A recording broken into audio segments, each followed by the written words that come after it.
నమస్తే, నేను మీ Revanth Chalamala. So 2026 markets ఎలా ఉంటాయి అన్న దాని గురించి ప్రిడిక్షన్ అనే మాట పెద్దదిలేండి, కానీ ఒక ఎనాలజీ చూద్దాం. సో బేసిక్ ఇప్పుడు మీకు స్క్రీన్ మీద డిస్ప్లే అవుతున్నటువంటి ఇమేజ్ ఏదైతే ఉందో, చాలామంది యూట్యూబర్స్ వీళ్ళందరూ కూడా ఈ ఇమేజ్ని డిస్ప్లే చేసి 2026లో క్రాష్ రాబోతోంది XYZ ఇవన్నీ మాట్లాడుతున్నారు. సో బేసిక్గా ఇది ఏదో ఒక 1875లో ఈ చార్ట్ని డిజైన్ చేశారు. హియర్ అండ్ దేర్ ఈ టైం పీరియడ్స్కి అనుకూలంగా నిజంగానే కరెక్షన్స్ జరిగాయి. ఒకసారి చిన్న ఎనాలజీ మనం కూడా చేద్దాము.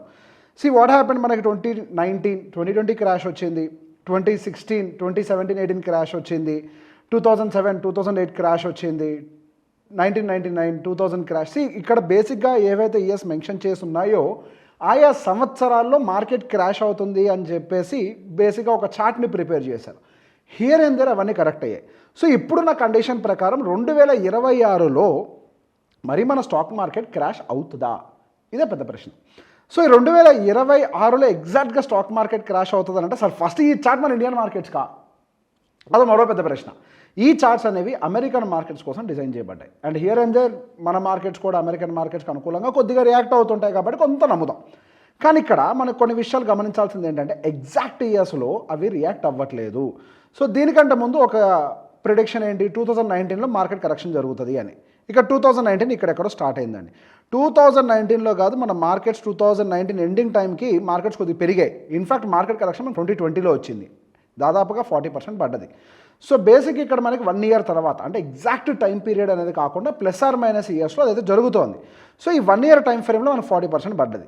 సో నెక్స్ట్ ఈ ఇమేజ్ ప్రకారం ఏం చెప్తోంది, 2019 తర్వాత మనకి మళ్ళీ మార్కెట్ ఫెయిర్ వాల్యుయేషన్లో 2023లో ఉంటుంది, అప్పుడు అక్యుములేట్ చేయాలి. వీళ్ళు రాసింది ఇదే, వెరీ లో ప్రైస్, అక్కడ మంచి అక్యుములేషన్ చేసుకోవాలని చెప్పేసి అన్నారు. అంటే 2020 తర్వాత నేను 2023 వరకు మార్కెట్లో ఇన్వెస్ట్ చేయను అనుకున్న వాళ్ళ పరిస్థితి ఏంటో చూద్దాం. సో ఫర్ ఎగ్జాంపుల్ మనం 2020లోనే మనం ఇన్వెస్ట్ చేసి ఉన్నాం అనుకోండి. సో 2019 కదా వాళ్ళు చెప్పిన దాని ప్రకారం, మనం 2023 వరకు ఇన్వెస్ట్ చేయకుండా 2019లో అమ్మేసుకొని కూర్చున్నాం అనుకోండి. ఇగోండి, మనం అప్రాక్సిమేట్గా 66% రిటర్న్స్ని కోల్పోయి ఉంటాం. ఇక్కడ ఉన్నదాని ప్రకారం ఎంత, 66% రిటర్న్స్.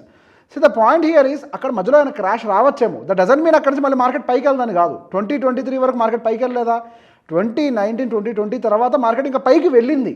సో బేసిక్గా పాయింట్ ఏంటంటే అక్కడ ఒక చిన్నపాటి కరెక్షన్స్ మార్కెట్లో జరగచ్చు, చిన్నదవ్వచ్చు పెద్దదవ్వచ్చు, కరెక్షన్ జరగచ్చు. దట్ డజంట్ మీన్ ఈ చార్ట్లో ఉన్నదాని ప్రకారం నేను మళ్ళీ 2023 దాకా మార్కెట్లో ఇన్వెస్ట్ చేయను అని అంటే పెద్ద రిటర్న్స్ మనమే కోల్పోయి ఉంటాం. ఇట్ ద సేమ్ వే మనకి 2026లో కరెక్షన్ ఒకటి జరగచ్చు ఏమో అనే విధంగా ఇక్కడ ఒకటి కనపడుతోంది. ఇక్కడ మనకి 2016 ఎగ్జాక్ట్గా జరగాలి, 2019 ఎగ్జాక్ట్గా జరగాలి, 2026 కూడా ఎగ్జాక్ట్గా ఎందుకు జరగాలి? మన ఇండియన్ స్టాక్ మార్కెట్ 2025లో కరెక్ట్ అయింది కదా, వేరే గ్లోబల్ మార్కెట్స్ కరెక్ట్ కాలే, రైట్? సో బేసిక్గా మేబీ యూఎస్ మార్కెట్స్లో మనం రావచ్చేమో, పార్ట్ ఆఫ్ ఇట్ మన ఇండియన్ మార్కెట్స్ కొద్దిగా కరెక్ట్ అవ్వచ్చేమో, బట్ బెత్తెత్తున మన ఇండియన్ మార్కెట్స్కి ఇంపాక్ట్ అయ్యే అవకాశాలు లేవు. దట్ డజంట్ మీన్ మళ్ళీ నేను ఇన్వెస్ట్మెంట్ అంటూ పెడితే 2032 దాకా పెట్టను అంటే నెక్స్ట్ ఎక్కడ మనకి ఫెయిర్ వాల్యుయేషన్ 2032లో కనపడుతోంది. అప్పటిదాకా నేను ఇన్వెస్ట్మెంట్ పెట్టను అని అంటే మార్కెట్లో ఉండే రిటర్న్స్ మనమే కోల్పోతాం.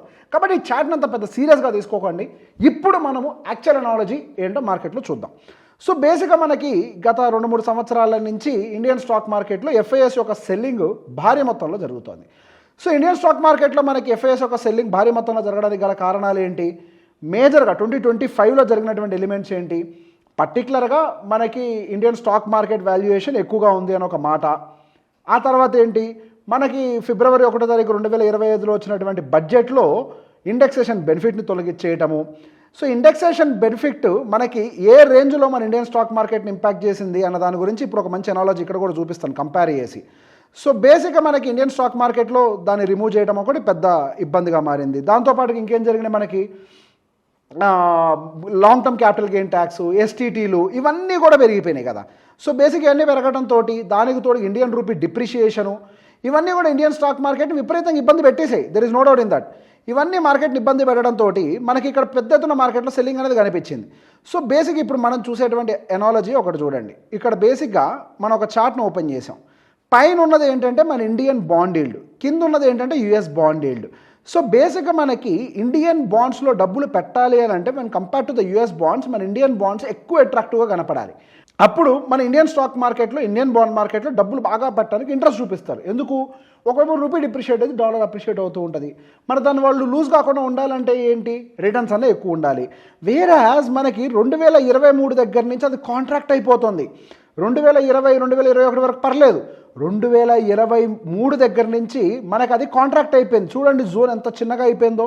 ఇక్కడ జోన్ చిన్నగా అయింది, మధ్యలో డిఫరెన్స్ పెరిగింది, జోన్ చిన్నగా అయింది, డిఫరెన్స్ పెరిగింది. సేమ్ వే ఇక్కడ మనకు జోన్ బాగా నేరో అయిపోయింది. ఎందుకు? ఫెడ్ ఇంట్రెస్ట్ రేట్ కట్స్ ఎక్కువగా చేయట్లేదు, మన ఇండియన్ ఆర్బీఐ బాగా ఇంట్రెస్ట్ రేట్ కట్స్ చేసింది. సో బాగా నేరో అయిపోయాం మనం. సో బేసిక్ దాంతోపాటుగా అంటే 6% డిప్రిషియేషన్ అవుతుంది. అండ్ అక్కడ యూఎస్లో ఏఐ కూడా బాగా పెరిగిపోతుంది. అండ్ డాలర్ అప్రిసియేషన్ ఇవన్నీ మిస్ అయిపోయి ఇండియన్ స్టాక్ మార్కెట్లో ఎఫ్ఐఎస్ ఎందుకు ఇన్వెస్ట్మెంట్స్ పెడతారు? అందుకే దాదాపుగా 3.5 లక్షలు, సుమారుగా 3,30,000 కోట్లు అనుకుంటా సుమారు ఇండియన్ స్టాక్ మార్కెట్లో వాళ్ళు సెల్లింగ్ చేసి బ్యాక్ వెళ్ళిపోయారు ఒక్క సంవత్సరంలోనే. సో బేసిక్గా నెక్స్ట్ మన ఇండియన్ స్టాక్ మార్కెట్లోకి డబ్బులు రావాలంటే మనం ఈ బాండ్ ఈల్డ్కి మధ్యలో ఉండే స్ప్రెడ్ పెరగాలి కదా. సో అది పెరగడానికి ఛాన్స్ ఉందా లేదా అని అంటే there is very high chance. ఎలా? మన ఇండియన్ స్టాక్ మార్కెట్లో మన ఇండియన్ మార్కెట్లో ఆర్బీఐ ఇంట్రెస్ట్ రేట్ కట్ చేస్తుంది, యూఎస్లో చేయట్లేదు కదా అని అంటే బేసిక్గా నెక్స్ట్ సంవత్సరం ఫెడ్ చైర్మన్ యొక్క పదవి కాలం ముగియబోతోంది. మనకి నెక్స్ట్ ఇయర్ కొత్త ఫెడ్ చైర్మన్ రాబోతున్నారు. ఆ ఫెడ్ చైర్మన్ ట్రంప్ గారికి అనుకూలంగా ఉంటారు. సో ఎవరైతే ట్రంప్ గారికి అనుకూలంగా ఉంటారో వాళ్ళు ఇంట్రెస్ట్ రేట్ కట్ చేయడం మొదలు పెడతారు. అప్పుడు బై డిఫాల్ట్గా the spread will be higher. అప్పుడు మళ్ళీ మన ఇండియన్ స్టాక్ మార్కెట్లోకి ఎఫ్ఐఎస్ యొక్క ఫ్లో రావడానికి అవకాశాలు కనపడతాయి. సో దాని ద్వారా ఏం జరుగుతుంది? రూపీ బలపడుతుంది. రూపీ బలపడుతుంది కాబట్టి మనకి డాలర్ డిప్రిసియేషన్ అగైన్స్ట్గా థ్రెట్ తగ్గిపోతుంది కాబట్టి other foreign institutional investors equity markets వైపుగా చూడటానికి కూడా ఇష్టపడతారు. మరి అదొక్కటే కేసా? ఇంకేం కేసెస్ లేవా మన ఇండియన్ మార్కెట్స్ వైపుగా చూడటానికి అని అంటే మన Indian stock market when compare to the global peers మనం అండర్ పర్ఫామ్ చేశాము. సో బేసిక్గా మన నిఫ్టీ గత సంవత్సర కాలంలో పెద్ద రిటర్న్స్ ఇచ్చిందేం లేదు, గట్టిగా 9% రిటర్న్స్ ఇచ్చింది. వేరాస్ మనకి యూఎస్ మార్కెట్స్ ఏమో హియర్ అండ్ దేర్. ఏది మనకి నిఫ్టీ 50 కాదు, నిఫ్టీ 500 చూడాలి. మరి నిఫ్టీ 500 మనకి లాస్ట్ 1 ఇయర్లో ఎంత డెలివరీ చేసింది? 5.78 బ్రాడర్ ఇండెక్స్. ఎస్ఎన్పీ ఏమో 17%, చైనీస్ మార్కెట్ ఏమో 10%, జపనీస్ మార్కెట్ రిటర్న్ డెలివరీ చేసింది. గ్లోబల్గా ఉన్నటువంటి మార్కెట్స్ రిటర్న్ డెలివరీ చేస్తూ ఇండియన్ స్టాక్ మార్కెట్ ఎటువంటి రిటర్న్స్ ఇవ్వకపోవడంతో వాల్యుయేషన్ కరెక్షన్ జరిగింది. సో ఇది మనకు ఒక ఎడ్జ్ లాగా మారే అవకాశాలు ఉన్నాయి. సో మన గత 1 ఇయర్లో కంపెనీస్ యొక్క ఎర్నింగ్స్ కూడా ఇంపాక్ట్ అయ్యాయి. ఎట్ ద సేమ్ టైం మన ఇండియన్ స్టాక్ మార్కెట్లోకి లిక్విడిటీ ఇన్ఫ్యూషన్ బాగానే జరిగింది. Liquidity infusion number 1 interest rate cut, number 2 CRR rate cuts, banks దగ్గర లిక్విడిటీని పెంచారు. Number 3 bond buyback. So RBI ఏం చేస్తుంది? 2 lakh crore బాండ్ బైబ్యాక్ చేయబోతున్నారు, జనవరిలో ఇంప్లిమెంట్ కాబోతోంది. ఇవన్నీ కూడా లిక్విడిటీని పెంచాయి. దాంతోపాటుగా జిఎస్టీ 2.0 లిక్విడిటీని పెంచింది ఇండియన్ కన్జ్యూమర్ దగ్గర. ఎట్ ద సేమ్ టైం మనకి ఈ బెనిఫిట్స్ ఇచ్చారు కదా, 12 lakhs వరకు కూడా నో ఇన్కమ్ ట్యాక్స్ అనేది, దానివల్ల కొంత లిక్విడిటీ పెరిగే అవకాశాలు ఉన్నాయి. సో బేసిక్ ఇవన్నీ కూడా ఇండియన్ స్టాక్ మార్కెట్కి పాజిటివ్గా మారే ఎలిమెంట్స్గా మారబోతున్నాయి. మరి అట్ ద సేమ్ టైం మరి వాళ్ళకి ఇండెక్సేషన్ బెనిఫిట్ రిమూవ్ చేయటము అందరికీ తీసేశారు at the same time. And దాంతోపాటుగా ఎస్టీటీలు పెంచడము ఇవన్నీ కూడా చేసి ఎఫ్ఐఎస్ కొద్దిగా సఫర్ అయ్యారు. సో ఈ ఫిబ్రవరి 1వ తారీఖు జరగబోయేటువంటి బడ్జెట్ సమావేశాల్లో గనక ఏమన్నా పాజిటివ్గా మనకి ఈ టాక్సేషన్ వైపుగా కనుక మన గవర్నమెంట్ చూసింది అని అంటే రిలాక్సేషన్ ఇవ్వడానికి అది ఒక పెద్ద మూరాడానికి అవకాశాన్ని క్రియేట్ చేస్తూ ఉంటుంది. సో బేసిక్గా ఇప్పుడు మనకు నెగిటివ్ పాయింట్స్ ఉన్నాయి, ఆ నెగిటివ్ పాయింట్స్ పాజిటివ్గా మారుతాయి. మనకు మరో నెగిటివ్ పాయింట్ ఏంటి? India US trade deal. At the same time మనం ఆల్రెడీ నెగిటివ్ చూసేసాం. ఇండియా యూఎస్ ట్రేడ్ డీల్ విషయంలో చూడటానికి ఏం లేదు, అయితే గీతే అది కట్ డౌన్ చేయాలి అంతే. సో అది కట్ డౌన్ అయిందనుకోండి, అదొక పాజిటివ్ ఎలిమెంట్ అవుతుంది మనకి. ఎట్ ద సేమ్ టైం మనకి లాస్ట్ ఇయర్ అంతా కంపెనీ నెంబర్లు డిసప్పాయింట్ అయినాయి. ఈ ఇయర్ కంపెనీ నెంబర్లు పాజిటివ్గా రావడానికి అవకాశాలు ఉన్నాయి. ఎందుకు? బేసిక్గా మన దగ్గర లిక్విడిటీ పెరుగుతోంది. అది మన నిజంగా జరుగుతుందా అంటే GST numbers are proving that even after the GST reduction మన దగ్గర కలెక్షన్స్ బాగున్నాయి. సో కంపెనీ నెంబర్లు బెటర్ అవడానికి కూడా అవకాశాలు కనపడుతున్నాయి. And fed interest rate cut చేయడానికి మంచి అవకాశాలు కనపడుతున్నాయి. ఫెడ్ ఇంట్రెస్ట్ రేట్ కట్ చేస్తే నెక్స్ట్ ఏం జరుగుతుంది? బై డిఫాల్ట్గా ఇండియన్ ఐటీలీ సెగ్మెంట్ లాంటివన్నీ కూడా బాగా బెనిఫిట్ అవుతాయి. మనకి ఇక్కడ ప్రీవియస్గా 2021 ఈ హై ఉంది. ఇప్పుడు ఇన్ఫ్యాక్ట్ మనకు 2025లో మనకి నిఫ్టీ ఐటీ యొక్క ఇండెక్స్ దానికంటే బిలోనే ట్రేడ్ అవుతుంది. అంటే 4 ఏళ్ల కన్సాలిడేషన్ జరిగింది. ఇంట్రెస్ట్ రేట్ కట్స్ జరిగితే యూజువల్గా ఏం జరుగుతుంది? ఐటీకి ఆర్డర్స్ పెరుగుతాయి. Indian IT segment is one of the largest service provider to the US. So మనకు వడ్డీ రేట్ల కట్లు అనేవి ఇంకా ఇండియన్ ఐటీకి సపోర్ట్ చేస్తాయి. సో దానివల్ల స్టాక్ మార్కెట్ మూవ్ అవుద్దా అంటే because Indian IT segment is one of the heavy weights in Nifty 50. And దాంతోపాటుగా ఎమర్జింగ్ ఐటీ కంపెనీస్ కూడా మన Indian small cap and mid cap సెగ్మెంట్లో ఉన్నాయి. ఇవన్నీ కూడా స్లోగా అప్సైడ్ మూవ్ చేయడానికి మనకు ప్రాబిలిటీ దొరుకుద్ది. అదేంటి, మనం ఆల్రెడీ మన నిఫ్టీ 50 పాయింట్ ఆఫ్ వ్యూలో ఆల్ టైమ్ హైలో ఉన్నాం కదా అని అంటే మనకి బ్రాడర్ మార్కెట్ ర్యాలీ జరగలేదు. మనకి జరిగిన ర్యాలీ అంతా కూడా పర్టిక్యులర్గా metals, auto, finance, PSU banks, private banks. So ఇక్కడ ఎన్ని సెక్టార్స్ ఉన్నాయి మనకి? బ్యాంకింగ్ సెగ్మెంట్ ఒకటి, అందులో ర్యాలీ జరిగింది. అండ్ మెటల్స్ అంటే మన గోల్డ్ అండ్ సిల్వర్ అన్నీ పెరిగాయి కాబట్టి మెటల్ రిలేటెడ్ ఇండస్ట్రీస్ పెరిగాయి. ఓకే, కన్విన్స్డ్, దాన్ని అసలు మన సెక్టర్లో కూడా ట్రీట్ చేయాల్సిన అవసరం లేదు. నెక్స్ట్ వచ్చేసరికి ఏముంది, ఆటో సెగ్మెంట్. జిఎస్టీ కట్ వల్ల ఆటో సెగ్మెంట్ మూమెంటం అందుకుంది అండ్ జిఎస్టీ సేల్స్ కూడా పికప్ అవుతున్నాయి. క్లియర్గా గమనిస్తే రెండే సెక్టార్స్, ఆటో, మిగతాయి కూడా పెరిగాయి కానీ మేజర్ మూమెంటం కాదు. ఆటో ఇవన్నీ మంచి మూమెంటంని ఇచ్చాయి, మనకి 22% రిటర్న్ ఇచ్చింది ఆటో సెగ్మెంట్. మిగతా అన్నీ కూడా 16% బ్యాంకింగ్ సెగ్మెంట్ రిటర్న్స్ డెలివరీ చేశాయి. సో ఇక్కడ మనకి ఒక స్మాల్ సెగ్మెంట్ బేస్డ్ ర్యాలీ మాత్రం మన ఇండియన్ స్టాక్ మార్కెట్లో జరగడం గమనించాం. సో నెక్స్ట్ రాబోయేటువంటి రివైవల్లో కన్జంప్షన్, ఎఫ్ఎంసీజీ ఇవి పార్టిసిపేట్ చేయడానికి కొద్ది హై ప్రాబబిలిటీ కనపడుతుంది. సో మన ఇండియాలో మన ఎఫ్ఎంసీజీ సెగ్మెంట్ అనేది వన్ ఆఫ్ ద సేఫెస్ట్ బెస్ట్గా పరిగణిస్తూ ఉంటాం. మనకి FMCG segment last 2 year candle చూడండి, లాస్ట్ 2 ఇయర్ రెడ్ క్యాండిల్స్ బాగానే పడ్డాయి. అంటే మనకు పెద్ద ఎత్తున రిటర్న్స్ కూడా డెలివరీ కాలేదు. ఎస్, వాలటాలిటీ ఉంది, పెరిగినట్టుగా పెరిగింది, పడ్డట్టుగా కూడా పడ్డది, వాలటాలిటీ ఎక్కువగా ఉంది. సో బేసిక్గా ఇప్పుడు వచ్చేటువంటి ఈ క్యాష్ ఫ్లో అంతా కూడా ఎఫ్ఎంసీజీ సెగ్మెంట్ బూస్ట్ చేయడానికి చాలా హై ప్రాబబిలిటీ ఉంది. కన్జ్యూమర్ డ్యూరబుల్స్ని బూస్ట్ చేస్తుంది. సో ఇవన్నీ కూడా ఓవరాల్గా చూసినప్పుడు మన ఇండియన్ స్టాక్ మార్కెట్ ఇక్కడ నుంచి కొద్దిగా హయ్యర్ సైడ్ మూవడానికి ప్రాబిలిటీస్ కనపడుతున్నాయి. ఎందుకు? Because of the high liquidity, economic growth story వైపుగా అడుగులు పెడుతోంది కాబట్టి. అండ్ ఎస్, నిర్మలా సీతారామన్ గారి చేతిలో చాలా విషయాలు ఉన్నాయి. ఈ ఫిబ్రవరి 1వ తారీఖు కీలకంగా మారబోతోంది. చాలామంది ఎక్స్పెక్ట్ చేస్తున్నారు మనకి నిర్మలా సీతారామన్ గారి దగ్గర నుంచి పెద్ద ఎత్తున అనౌన్స్మెంట్లు ఈసారి రావచ్చు అని. అది కనుక అనుకున్నట్టుగా జరిగితే yes, it's a bigger event. జనవరిలో మంచి ఈవెంట్స్ ఉన్నాయి. ఏంటి? కంపెనీ నెంబర్లు, అవుట్పుట్లు రాబోతున్నాయి. కంపెనీ నెంబర్లు బాగుంటే ఏం జరుగుద్ది? బై డిఫాల్ట్గా మన ఎర్నింగ్స్కి స్టాక్ మార్కెట్ బానేసా కాబట్టి ఎర్నింగ్స్ పెరిగితే స్టాక్ మార్కెట్ పెరుగుద్ది. నెక్స్ట్ మనకి సీతారామన్ గారు కొద్దిగా పాజిటివ్గా మాట్లాడారు అనుకోండి. ఎందుకు మాట్లాడాలంటారా? స్టాక్ మార్కెట్ కోసం కాదు, ఇండియన్ రూపీ వీక్ అవుతుంది. ఇండియన్ రూపీని బలపరచాలంటే ఎఫ్ఐఎస్ రావాలి ఇండియాలోకి. సో వాళ్ళ ఇండియన్ రూపీని బలపరచడం కోసమైనా కానీ కొద్దిగా పాజిటివ్ టోన్తో ఎఫ్ఐఎస్ వైపుగా మాట్లాడితే అది పాజిటివ్గా మారే అవకాశాలు ఉన్నాయి. సో ఈ 2 ఎలిమెంట్స్ అని, టారిఫ్ కూడా ఒక టైంకి కొలిక్కి వస్తుంది, ఇది 3వ ఎలిమెంటు. ఏవైతే మనం సఫర్ అయ్యామో గత సంవత్సరంలో, రానున్న సంవత్సరాల్లో అవే అడ్వాంటేజ్గా మారే అవకాశాలు కూడా మన ఇండియన్ స్టాక్ మార్కెట్ చాలా ఎక్కువగా కనపడుతున్నాయి. అండ్ దాంతోపాటు ఇంకేమైనా టెక్నికల్ డేటాస్ మన దగ్గర ఉన్నాయా అని చూస్తే మనకి 2026 డిసెంబర్లో ఎక్స్పైర్ కాబోతున్నటువంటి నిఫ్టీ కాంట్రాక్ట్స్ ఓపెన్ అయి ఉంటాయి.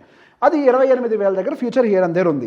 28,000 దగ్గర స్ట్రాడిల్ ఫార్మేషన్ మనకి దాదాపుగా 2300 ప్రీమియంని కలెక్ట్ చేస్తోంది. 2300 అని అంటే డౌన్ సైడ్ మనకి 25,700 సపోర్ట్గా అయ్యే అవకాశాలు నెక్స్ట్ ఇయర్లో కనపడుతున్నాయి.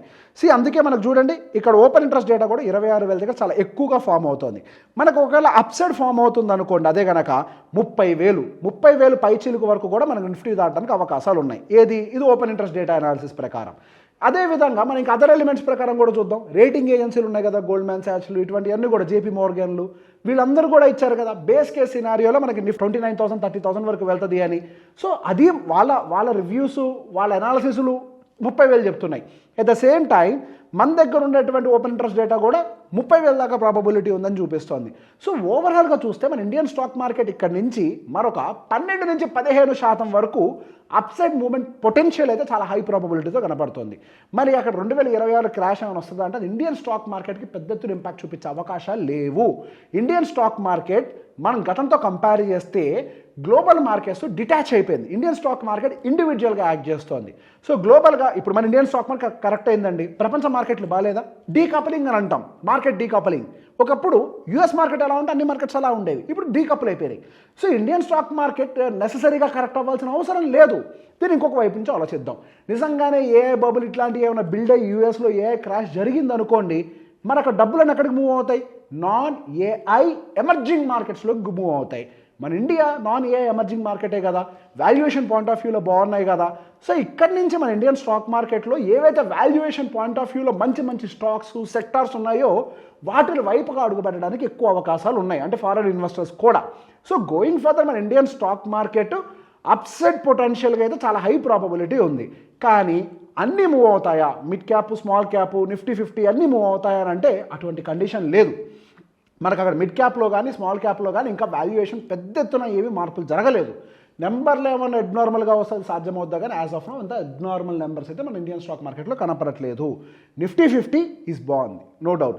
నిఫ్టీ నెక్స్ట్ 50 అయితే చాలా బాగుంది. నిఫ్టీ నెక్స్ట్ 50 యొక్క వాల్యుయేషన్ మంచి అట్రాక్టివ్గా ఉంది వీటన్నిటితో కంపేర్ చేస్తే. మేబీ అది లార్జ్ క్యాప్ కేటగిరీ కదా, సో లార్జ్ క్యాప్లో మూమెంటం బెటర్గా ఉండడానికి అవకాశాలు ఉన్నాయని నేను అనుకుంటున్నాను. At the same time sector స్పెసిఫిక్గా మనకి కన్జంప్షన్ రిలేటెడ్ థీమ్స్, పర్టికులర్గా బ్యాంకింగ్ సెగ్మెంట్లో కూడా మనకి ఎన్బిఎఫ్సిస్ అని అంటాం కదా, ఎన్బిఎఫ్సిలు, ఇన్సూరెన్స్ కంపెనీలు ఇట్లాంటివి ఇంకా బెటర్ అవ్వడానికి ఛాన్సెస్ దొరుకుతాయి. ఎందుకు? లిక్విడిటీ కనుక వాళ్ళ దగ్గరకు వస్తే అగ్రెసివ్గా లోన్స్ డిస్ట్రిబ్యూట్ చేసేది వాళ్ళే. సో వాళ్ళు ఎక్కువగా అడ్వాంటేజ్ తీసుకొని మనకి మార్కెట్ మూమెంటాన్ని అప్సైడ్ పుష్ చేయడానికి అవకాశాలు ఎక్కువగా ఉంటాయని బలంగా నమ్ముతున్నాను. బట్ ఓవరాల్గా చూస్తే మనకి న్యూస్లో కనపడుతున్నట్టు 2026 క్రాష్ అనేది మన ఇండియన్ స్టాక్ మార్కెట్కి పెద్ద ఎత్తున ఇంపాక్ట్ చూపించకపోవచ్చు. ఉన్నా ఒకవేళ వచ్చినా ఇమీడియట్గా మనకి రికవరీ రావడానికి కూడా చాలా ఎక్కువ ప్రాబిలిటీస్ కనపడుతున్నాయి. మన గత సంవత్సరంలో ఉండేటువంటి నెగిటివ్ ఎలిమెంట్స్ అన్నీ కూడా 2026లో పాజిటివ్ ఎలిమెంట్స్గా మారడానికి చాలా ఎక్కువ ప్రాబిలిటీస్ కనపడుతున్నాయి. సో గోయింగ్ ఫర్దర్ మనకు 2026 బులిష్గా ఉంటుందని బలంగా నమ్ముతున్నాను. Happy investing.